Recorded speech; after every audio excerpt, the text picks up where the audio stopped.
Good evening and welcome back, everybody. For those of you who are joining us the first time, welcome to Plant Forward.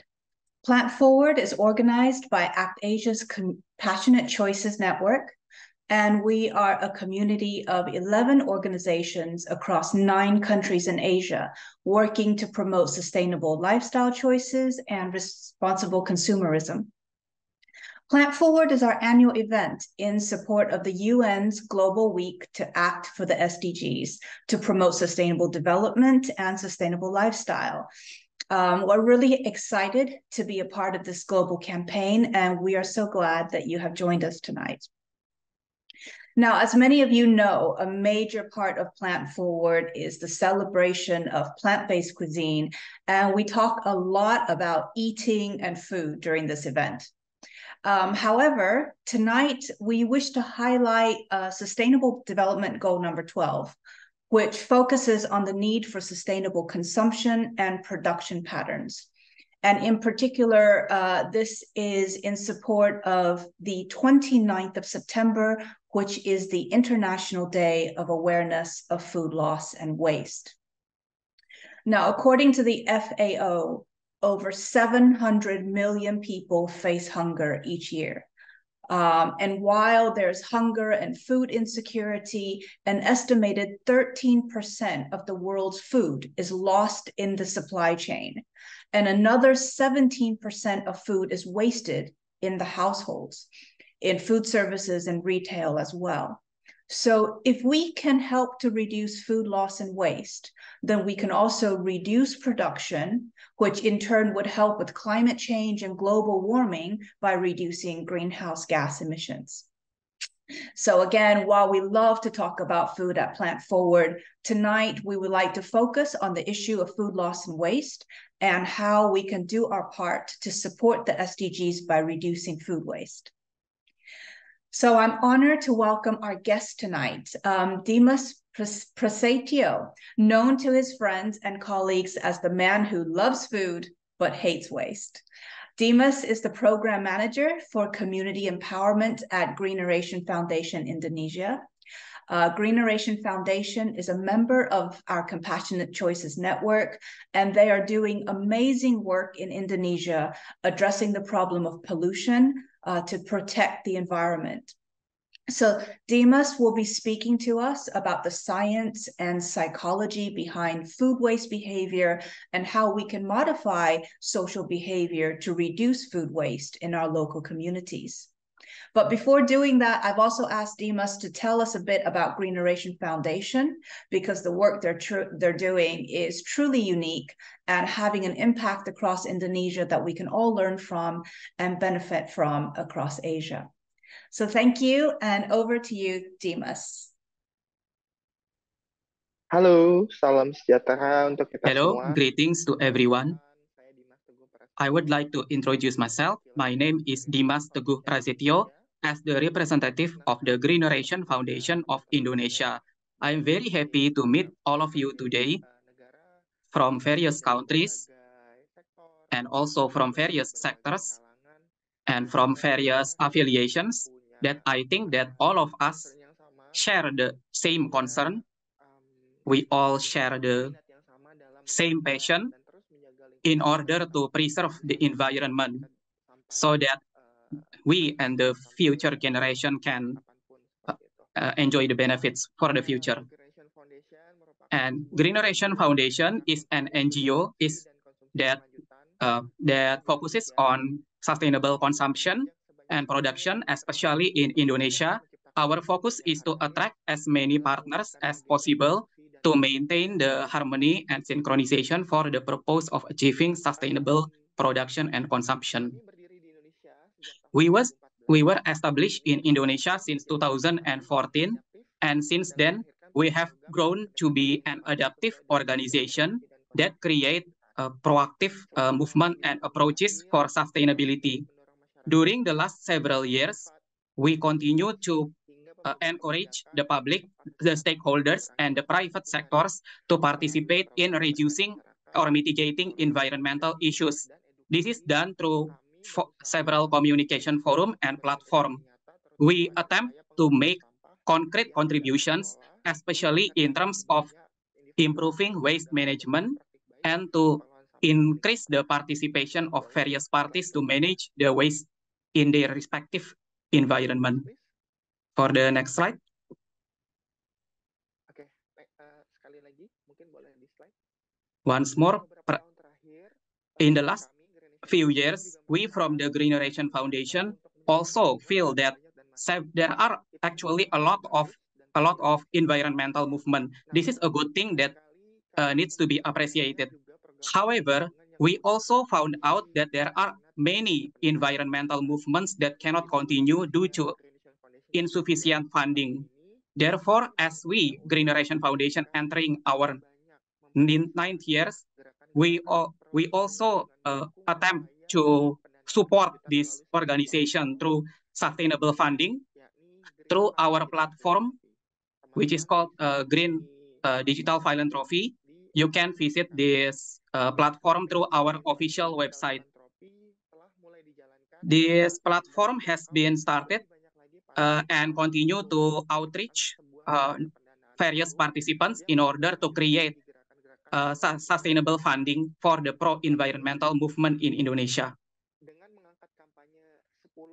By promoting the campaign of 10, 10, and 10, GFDIP, we expect this platform to serve as an accelerator in response to the 10 years in the future of environmental issue, and also involve 10 million individuals that will contribute at least 10,000 rupiah, or which is equivalent to less than $1 USD. Also, simultaneously, we also involve various organizations and initiators. We also call these initiators as heroes, as partners in order to utilize the funds that we gather for the environmental activities. When we are talking about environmental issue and other elements that are related, that we also feel as human beings living in this era, there is a lot of issues, there is a lot of concern that we face in everyday lives.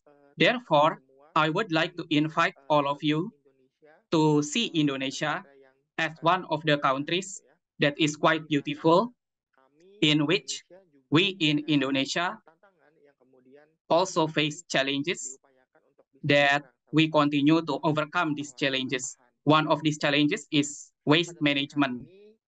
And for today's topic, I would like to invite all of you to reflect on how small things such as food can actually on one side can be a source of our life, which is essential, but on the other hand, it can also lead to the eventual destruction of the environment and human at the end.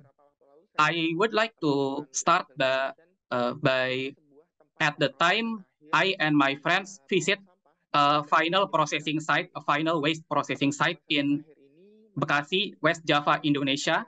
This final processing site store a lot of waste that is not being managed properly in surrounding areas of Bekasi, including Bogor and Depok. It is actually over capacity, and the elevation reached is equivalent to 5-story buildings. It is also prone to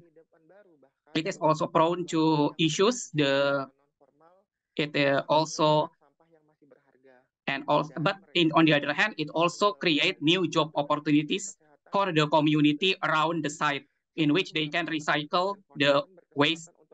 And based on that, I and some of my partners had the opportunity to visit and to climb the waste in the final site. And we are accompanied by the officers, by the local officers, in which the officer also expressed that around 70 to 80% of the waste in the final disposal site actually came from our daily consumption, including food. However, unfortunately, a lot of organic waste has been mixed up with other waste, and in order to sort them out, it requires an expensive technology, which is hard to maintain.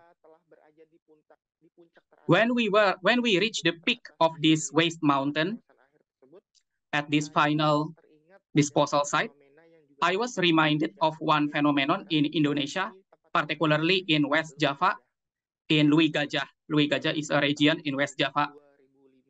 In 2005, in February, this site actually, there was actually an incident in this site, which is a landfill explosion, and this explosion resulted in over 200 casualty of people.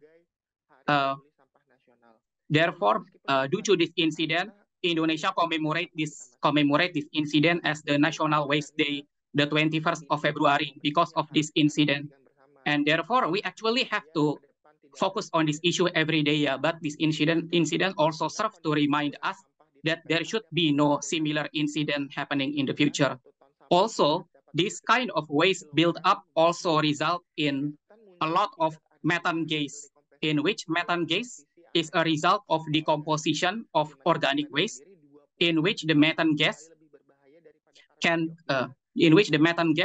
be twice or even thrice more dangerous than carbon dioxide. And based on this incident in Louis Gajah, we can also reflect on the other cases in overseas countries. We can learn from other countries in regards of a more sophisticated or a more advanced process of waste management. However, we also need to remind ourselves that when we are living every day, we cannot separate ourselves from the process of the waste sorting, especially when we are consuming our food. In which this kind of reflection raise a question in my mind.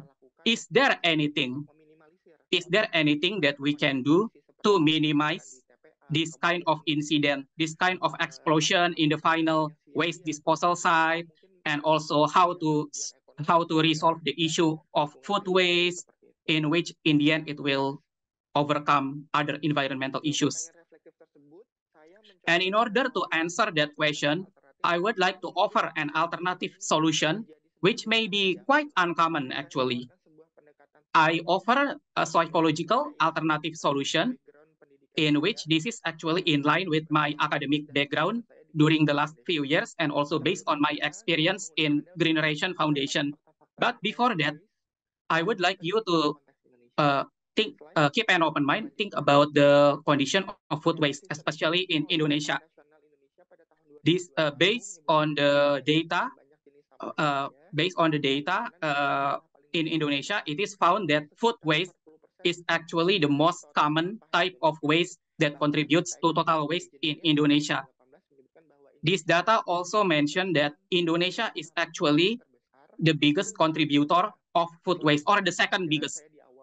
And this is in line with my concern stated in the beginning, in which food is important for us, but it can also lead to disaster, especially food waste, especially because food waste can result in a lot of damage, whether environmental or economic damage. Yeah, and we also think that there is a lot of food in one area. However, there is a food emergency in other region, and this is a common issue in the humanity. Yeah, as long as human live, food waste will always be produced. Like for example, things that cannot be easily digested, such as the orange skin or materials that are hard to be digested. And this also presents one of the challenges to our lifestyle. How can our lifestyle be more adaptive to this kind of issues? And in a more formal terminologies, it is also inseparable. Food waste is also inseparable to the issue of food loss. Yeah, food loss is related to the customer behavior, consumer behavior. It actually occurred at the start of the production and distribution process.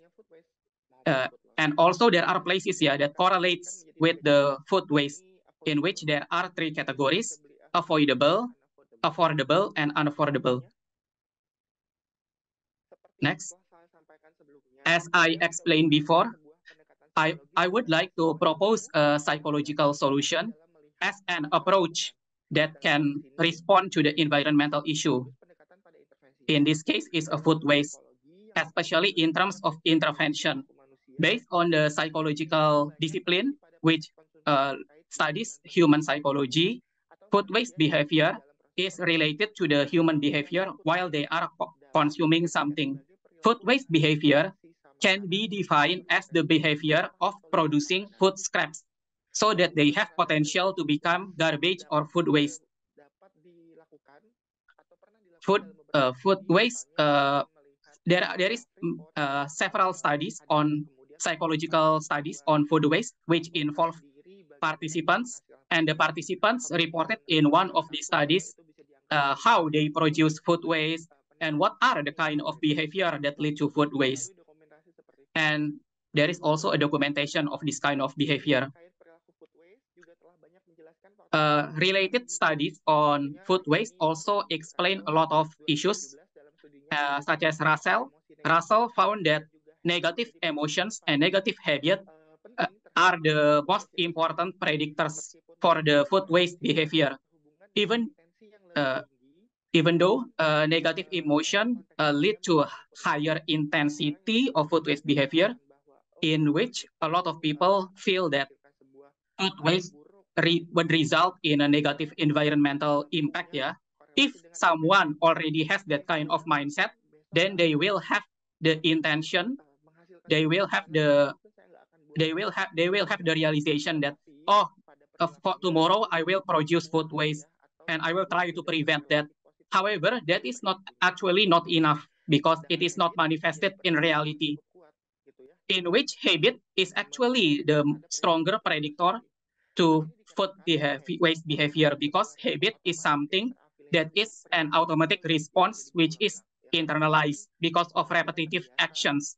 Because the repetitive actions condition us, and people who are committing in food waste behavior is not being punished, is not being advised by anyone else, and this led to the some kind of food waste culture or habit. Food waste behavior is also caused by other predictors, which result from the individuals themselves, such as a highly motivated individual who are highly motivated to reduce food waste can manage their own needs properly and also have high awareness toward the environment, and also have the ability to judge their negative food waste behavior. It is important, this kind of internally sourced motivation, because in the end we will have the awareness that we should not produce food waste behavior. Also, love and positive enforcement from our own family also result in positive behavior. Some examples of this are in families in Asia, in which some of the families have children, and they feel that giving too much food to children and result in a waste of food, it is actually considered a form of love language. So this is actually in the end, it would actually lead in a food waste behavior, because they give the children too much love and it is not managed properly, and the food will expire and will become waste.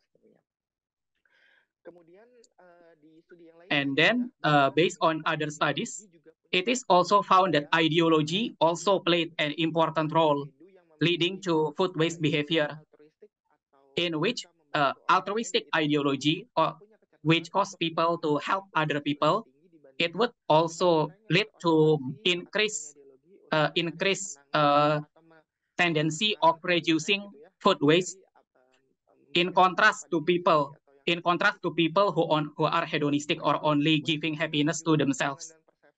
Food waste behavior is also related to the individual belief or somebody, in which it is enforced through news or through information, in which information can affect or influence the perception of somebody. Individuals who agree that food waste does not negatively impact the environment, yeah, like for example, they are influenced by hoax or by fake news, it would also lead to the behavior of individual who are influenced by such news, and it would become a common behavior or a common habit in their everyday lives. This become a habit because there is no effort to look for the facts, for the correct information, and therefore it become a negative daily habit. However, food-based behavior also need to consider external factors in addition to internal factors, such as cultural aspect, in which cultural aspect also influence food-based behavior. One of the studies mentioned that in the United States, taking home food that are taking home the rest of the food is considered normal. Yeah. However, in several other countries, such as in Italy, the habit to just leave the food in the restaurant is considered not good, and they provide boxes or containers for people to bring their food home. And also social norms is also related to food waste behavior, in which social norms is, for example, a set of rules and regulations that serve as a guideline for people. Like, for example, the presence of other people can impact our behavior. Oh, there is someone around us who is not who is taking their food home or is not disposing the rest of their food. That would influence us to do the same thing. In which this would if we observe other people around us, we tend to imitate their behavior. Food waste behavior can manifest whether consciously or subconsciously. Therefore, food waste behavior can be imitated, even though we don't realize it. We observe our surroundings and we subconsciously imitate the behavior of people around us. Food condition is also an important factor that influence our food waste behavior, whether we would dispose our food or not. Like, for example, the appearance, the color, or the proportion of the food itself. Sometimes the food that we receive does not meet our expectation, like it's already expired, or it doesn't look appealing, or it's not, or it's already cold, or we ask for certain temperature, but it's not on the temperature that we want. Therefore, we have the control to reject that food and reject this result in food waste behavior. And based on these studies, basically food waste behavior is caused by internal and external factors that we need to be aware of so that we can anticipate this. Dear ladies and gentlemen, in 2011, I have conducted a simple study involving several associations in Indonesia, in which Indonesia has a collective culture, that I can say that we really like to conduct various rituals such as marriage ceremony. Marriage ceremony is in Indonesia is traditionally a big event that invites a lot of people to eat together in a large venue. And in this kind of marriage ceremony, in this kind of marriage party, this usually considered by people as a sacred event that is mandatory. However, in this kind of situation, because of the process of people consuming food in this kind of event, this also result in potential food waste. In order to be able to provide this kind of insight to stakeholders and to event organizers and to the people who are conducting marriage ceremony, I'm thinking of finding out for a marriage ceremony, if for marriage ceremony to become a potential place for food waste, I would like to know the reason why it become this way. Why marriage ceremony lead to food waste? And as a result, based on my interviews with several people in a marriage ceremony, I found out that there is a role of significant others, such as friends or parents or people who they observe, and these significant others serve as a guideline for behavior. Like, for example, I see my friend taking a lot of cakes, taking too much cakes, excessive cakes, and I also duplicate or imitate their behavior. However, when I ate this cake, this is not delicious enough for me, and this result in food waste. Therefore, the role of people, close people to us, can actually lead to the potential scenario of food waste. In addition, the appearance of attractive food can also be a boomerang, can also be a double-edged sword for people who want to try out the food. Like, for example, some people realize that, oh, this food looks attractive, yeah, the color is very appealing. However, when they taste the food, it does not taste as delicious as they imagine. And as a result, this food became waste. Next, in order to reduce the amount of food waste, there is a hierarchy that we use to reduce food waste or to manage food waste properly. There are several relevant steps in which prevention is the top step, is the top approach, is the top most recommended approach, and disposal is the least recommended approach, least recommended step. There are several ways, like for example, composting, recycling from food waste. How it is an option. However, we also need to refer to some of the studies in which composting can potentially lead to negative environmental impact by releasing methane gas to the atmosphere, because it is a long process for a lot of days. And this hierarchy of recommendations also convey to us that we need to prioritize the prevention above everything before the other options, until disposal as the bottom option. Even though I also know that everything needs process, because our mindset still think that in this pyramid it is actually reverse. We actually focus on disposing instead of preventing. However, I am confident, I'm sure that all of us can make an effort to prevent. First and foremost, to prevent. Next, how to prevent. Prevention of food waste has been attempted and has been publicized through several studies. One of these is by study by Stockley and Whitehair and co, in which they state that in the event like buffet dining, the guests, like we in the buffet dining, we see a lot of food variety, and this result in a desire to taste everything, to consume everything. And based on this study, the use of normative table text that you may come back to this stand, it can actually help to reduce food waste by 25%. And this kind of name text can be a descriptive norm in which, or injunctive norm, in which can take over as the norm that applies in the buffet dining place. And this kind of norms can be combined or can be used for the purpose of reducing food waste.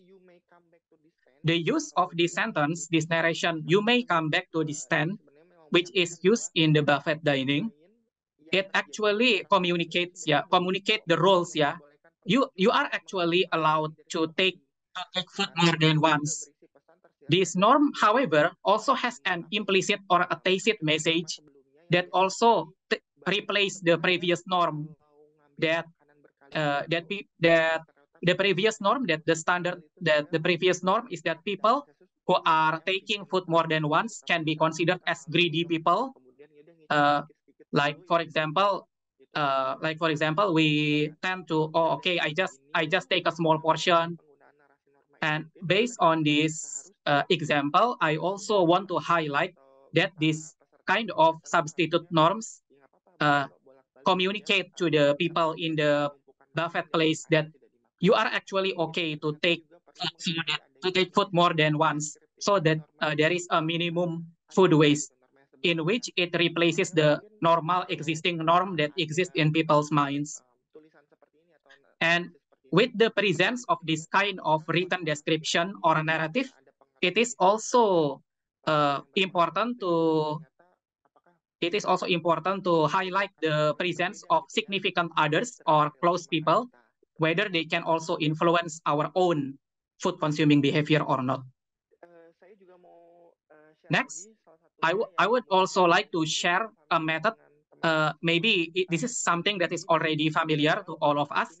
One of a study showed that this is also relevant to the kind of collective eating event, collective dining event, in which we are usually provided with a variety of food containers, Like for example, for soup, we are provided with a bigger bowls, and for other food, we are provided with different plates.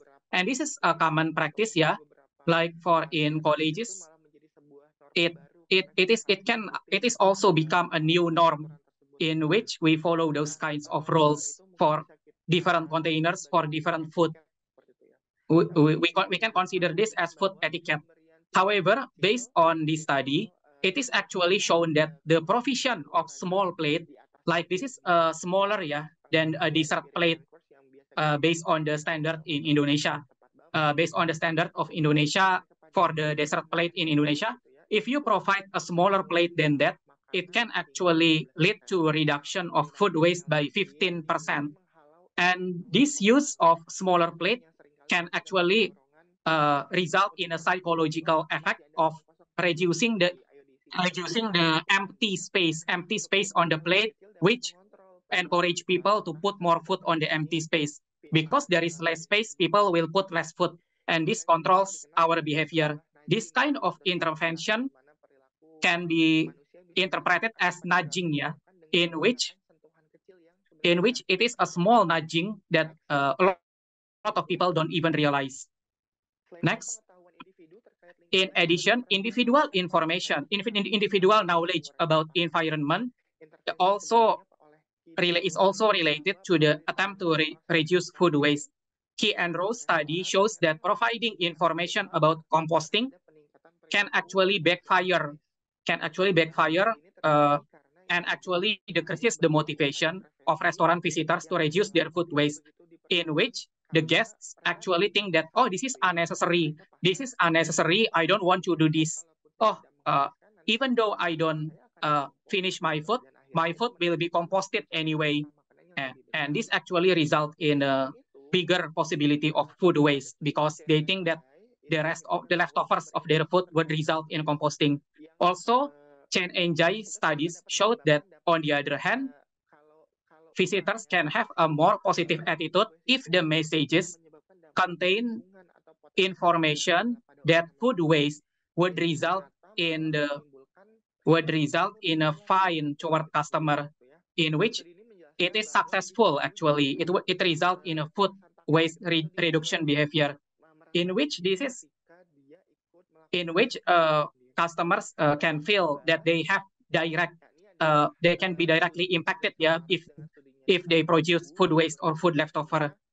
And also, there is another study that is in line with these previous studies, in which individual with high knowledge, high environmental awareness will also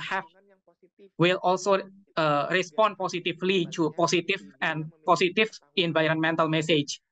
In contrast, people who have low environmental knowledge or awareness would result in a next. In 2019, I also participated in an intervention in a training event, in which this training event also involved a lot of institutions, such as office training their employees, college or universities training their lecturers, or schools training their teachers, and NGO training their employees. From this kind of event, I observed that this training process is also often done and can result in a new problem in terms of excessive food consumption, in which training activity in an institution can result in a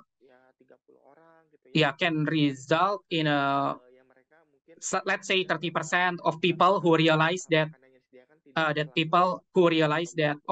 food is not good for me, and in which the people have their own self-control to not finish their food in this kind of trainings. And based on my study in 2015, I found out that the potential food waste from this kind of training events, like let's say it has the scope of around 30 people, it would result in a lot of kilograms of food waste. And this looks small, but it will accumulate at the end. And another factor is that food waste, the food that are not being consumed, is actually still proper for consumption. Like it is not being contaminated with another food yet. However, because it is already mixed up with other packages or container of foods that are already mixed, some people may consider this kind of food as unfit for consumption. Because there is no education on this kind of issue, this become it is a concern that it would become a normalized thing, yeah, to have a lot of food waste in this kind of training event. Therefore, based on that, I try to conduct a specific kind of study. Based on this kind of baseline study, I gained the insight that, actually there are factors such as advice. It is necessary to have advice or to have a socialization message for food food waste issue, or there should be a container or there should be a place to keep food that are actually still fit for consumption. And based on these findings, I compare the result between the groups that are being intervened and the other group that are not being intervened. And based on this comparative study, I found out that majority of the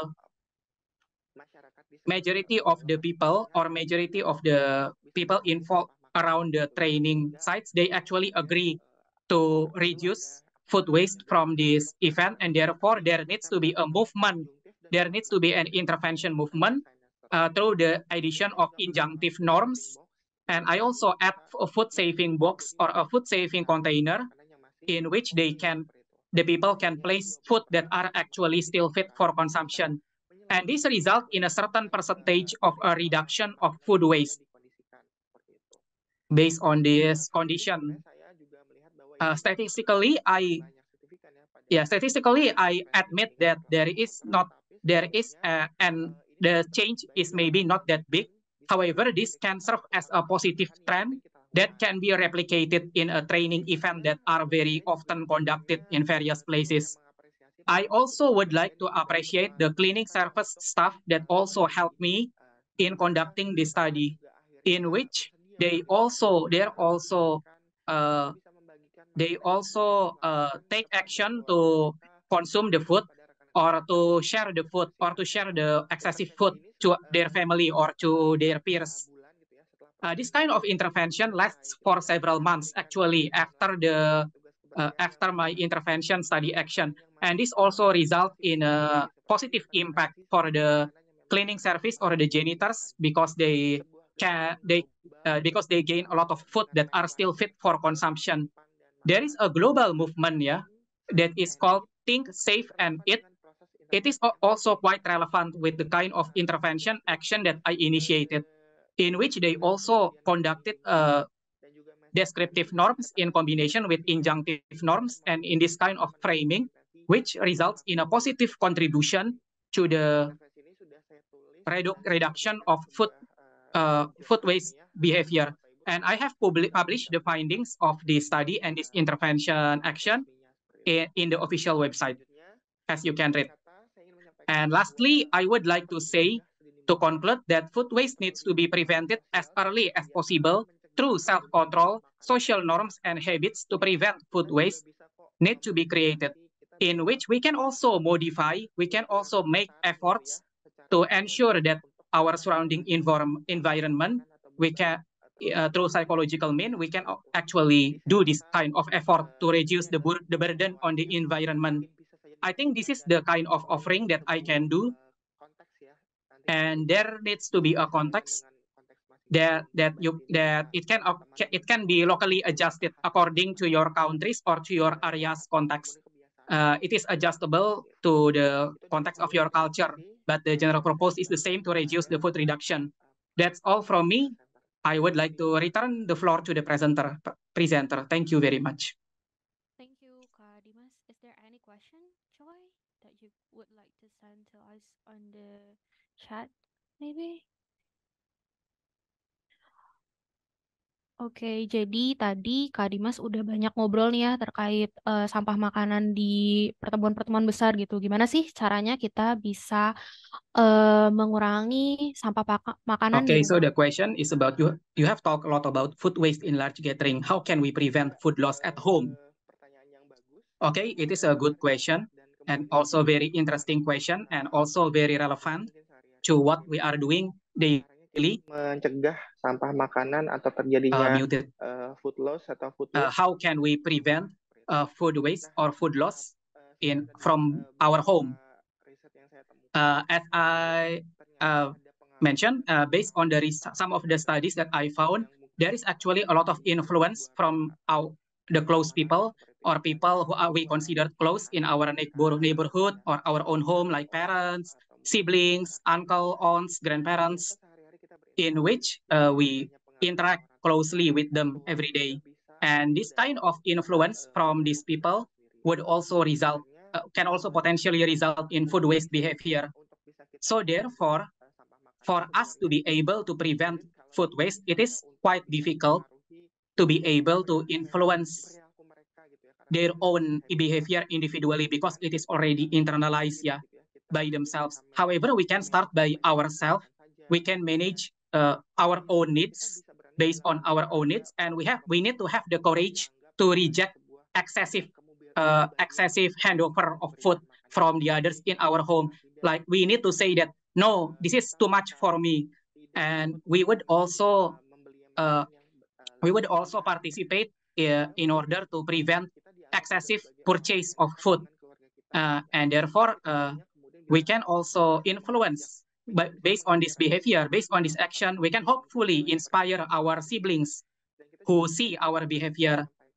And we can also convey relevant information on food waste to our family. Like, for example, we send them news or correct information or facts about how food waste can result in negative environmental impact.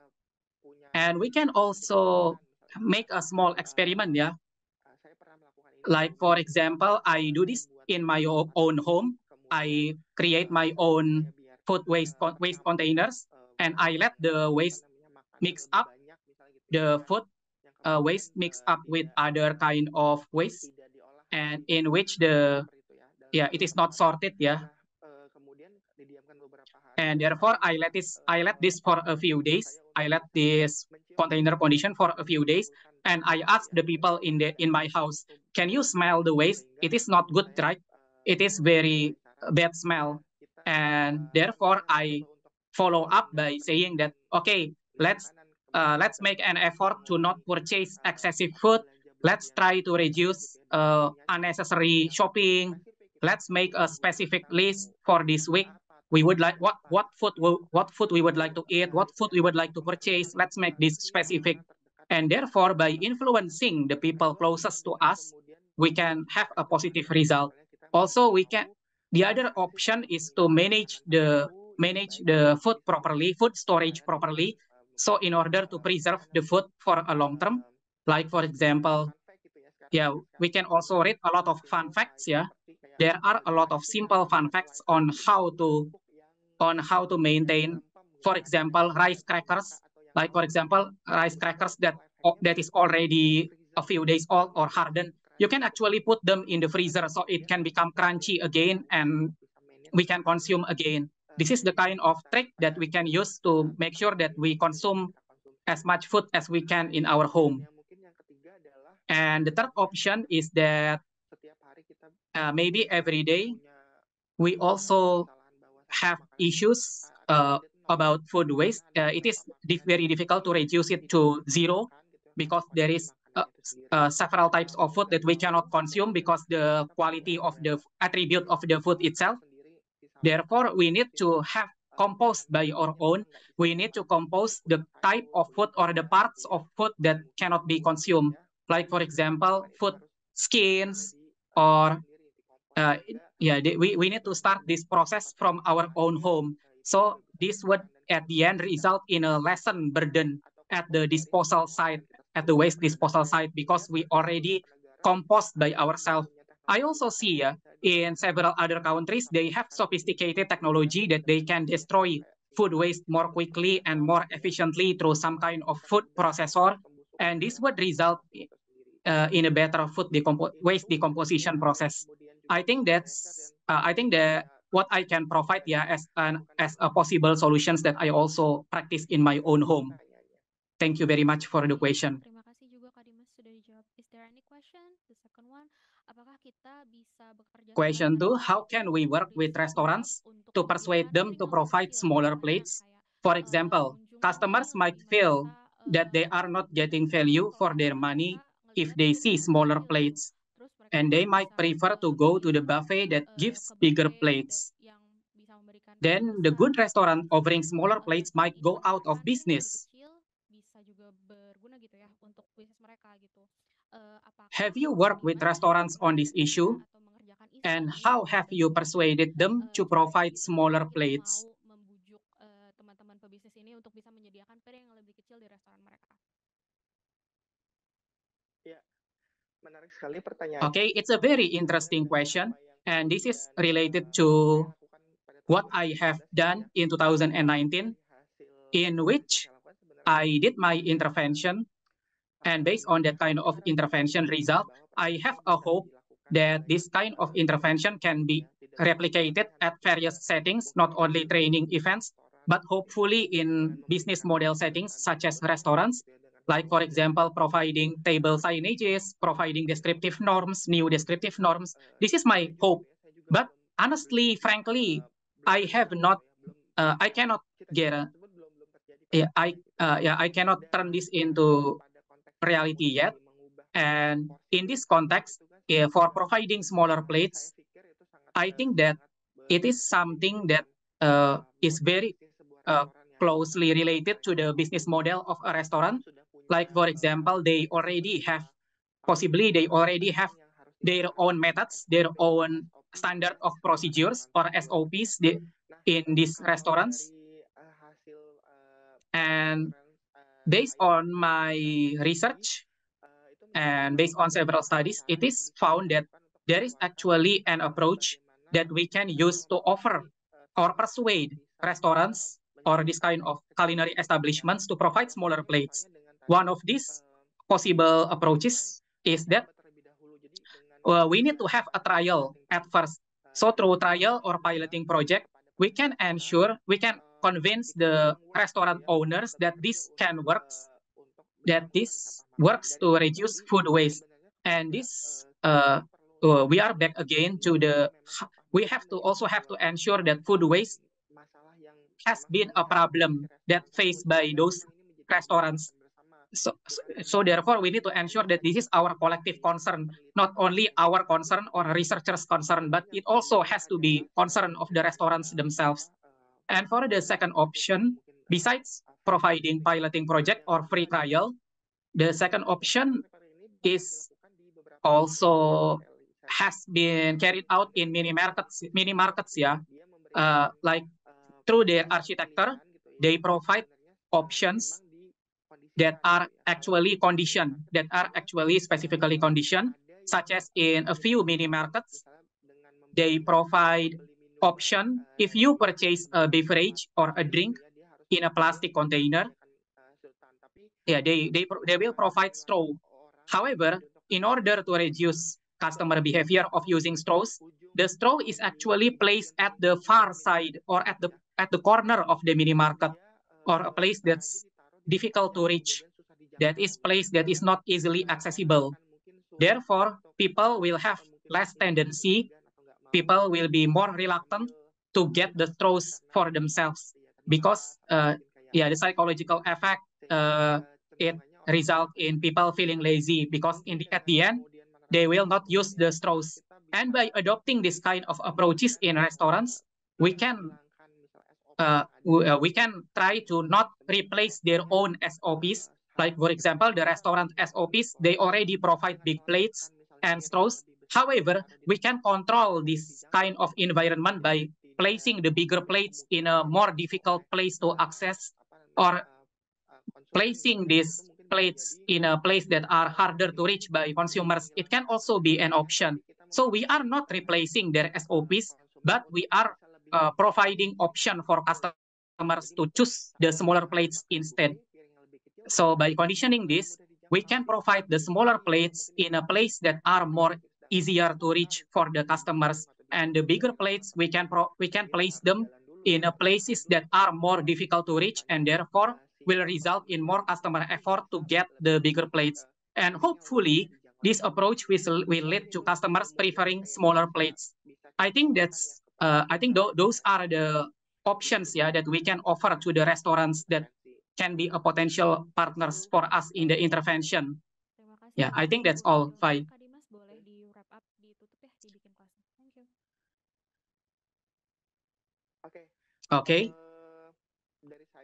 Yeah, from me personally, I will conclude that food that is an important source of life for us, but we need to realize as well that more access to food can potentially lead to huge impact to the environment, specifically food waste, which is a result of our improper management or behavior in food, in consuming food, therefore result in a burden to the environment.